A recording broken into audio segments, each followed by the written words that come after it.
In today's video, I'm going to teach you how to set up new integrations in Notion using Chrome. Whether you're new to Notion or just looking to elevate your experience by connecting with other apps, this step-by-step guide will walk you through the entire process. Let's dive right in and make sure you get up and running smoothly. First, you'll want to ensure that you're working in Chrome. So, open up your Chrome browser and navigate to Notion. Once you're there, locate your settings. Depending on how your interface is set up, you typically do this by clicking on your profile picture or the three horizontal lines in the top left corner.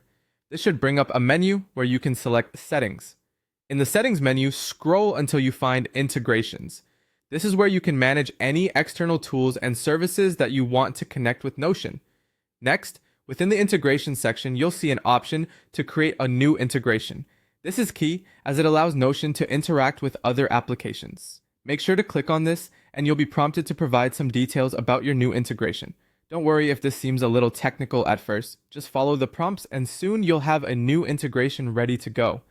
After you create your integration, Notion will provide you with an API key.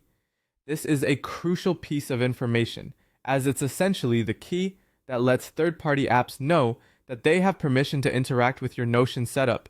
It's important to handle this API key with care, so copy it securely.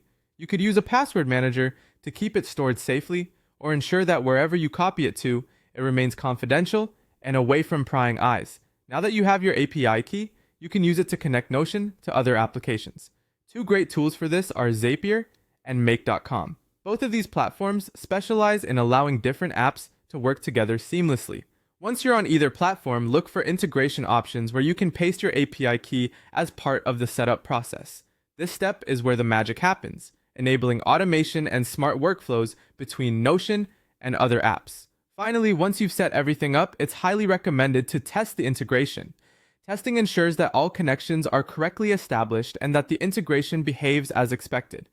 Try a simple task like creating a new entry or syncing data to confirm that everything is functioning properly. In case something doesn't work as planned, don't hesitate to double-check your API key settings or reach out for support if needed. And there you have it. By following these steps, you can successfully set up integrations in Notion using Chrome. This process opens the door to countless new possibilities, making your workflow more efficient and streamlined. Thank you for watching, and happy integrating!